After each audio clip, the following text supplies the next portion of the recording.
اپنے اپنے اسٹیٹس کے اکارڈنگ وہ مہر طے کر سکتے. اور یہ مہر کی کئی وجہ ہے. ایک وجہ ہے کہ مثال کے طور پہ اس لڑکی کے والدین نے اس کی پرورش کی, اسے گریجویٹ بنایا, تعلیم کے اوپر خرچہ کیا, تو مہر ملنے کے بعد اس عورت کی وہ اپنی جائیداد ہو جاتی ہے. وہ چاہے اپنے والدین کو دے, چاہے خود رکھے, یا اس کو کوئی بزنس میں لگا دے, کوئی تجارت میں لگا دے, اس کا حق ہے. تو مہر اس کی خود کی جائیداد ہے, وہ کچھ بھی کر سکتی ہے. اور مہر کا کوئی فکسڈ اماؤنٹ نہیں ہے, چھوٹا بھی ہو سکتا ہے, بڑا بھی ہو سکتا ہے. اور اس کے علاوہ یہ مہر اگر خدا نہ کرے, اللہ نہ کرے, اگر طلاق ہوتا ہے, ڈیورس ہوتا ہے, تو یہ مہر اس کے کام آ سکتا ہے. لیکن لوگ کو غلط فہمی ہے کہ مہر صرف طلاق کے لیے, ایسا نہیں بات ہے. وہ مہر لے کے خود کو بزنس میں لگا سکتی ہے, اپنے والدین کو دے سکتی ہے. اور جہاں تک کہ اس کا خود کا سوال ہے, اسلام کے اندر جتنے فائنینشیل ایسپیکٹس ہے خرچہ اس کا, شادی کے پہلے ذمہ داری ہے اس کے والد کی اور اس کے بھائی کی, شادی کے بعد یہ ذمہ داری اس کے شوہر کی اور اس کے بیٹے کی.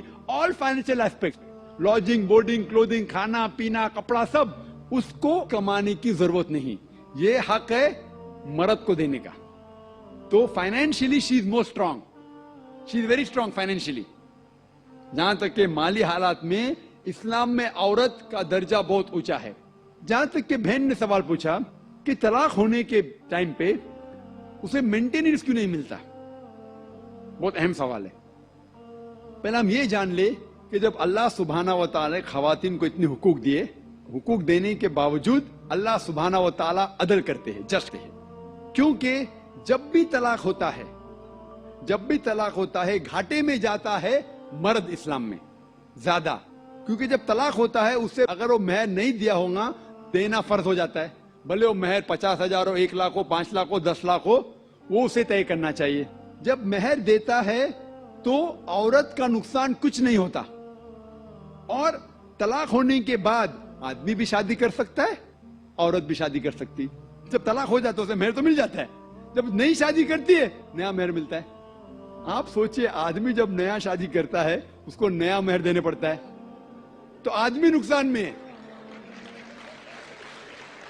اگر آپ یہ کہیں گے کہ طلاق ہونے کے بعد آدمی مینٹیننس بھی عورت کو دے, تو ہم کہیں گے یہ اللہ سبحانہ و تعالی حق کے نہیں ہے, نعوذ باللہ.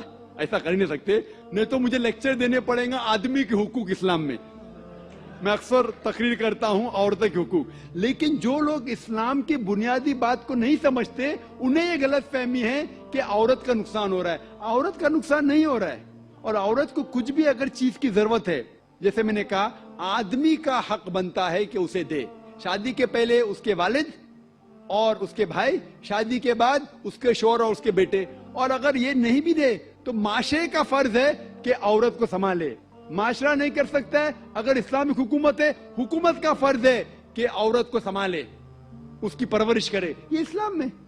لیکن اگر آپ اس کے بعد کہیں گے طلاق ہونے کے بعد آدمی اسے ہر مہینہ اور 1,000 روپیہ دے, 5,000 روپیہ دے, تو یہ آدمی پہ ظلم ہوگا. لیکن جو مہر طے ہوتا ہے شادی کے پہلے نکاح میں, کیا مجھے چاہیے 5 لاکھ روپیہ, اسے وہ سنبھال سکتی ہے. اسے کوئی تجارت میں لگائے اور اس کی آمدنی لے سکتی ہے. اگر کوئی شک ہے کہ ہو سکتا ہے میرا طلاق, کبھی بھی شادی ہوتی تو طلاق کا گمان تو رہتا نہیں دماغ میں کہ طلاق ہونے والا ہے, ہو سکتا ہے.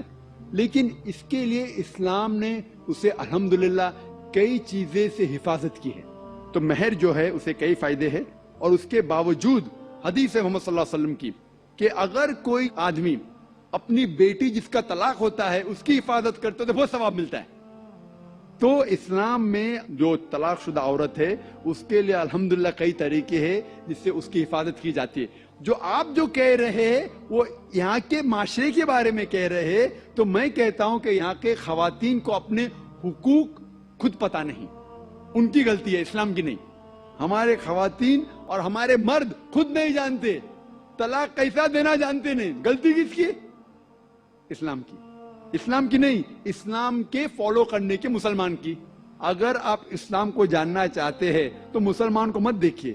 جس طریقے سے آج میں نے کہا, آپ اگر مرسیڈیز کار کو جاننا چاہتے کتنی اچھی ہے, اگر کوئی ڈرائیور جو ڈرائیونگ نہیں جانتا ہے اس کے پیچھے بیٹھا اسٹیئرنگ ویل کے اوپر اور مرسیڈیز کار کو ٹھوک لیتا ہے تو غلطی کس کی, مرسیڈیز کار کی کہ ڈرائیور کی؟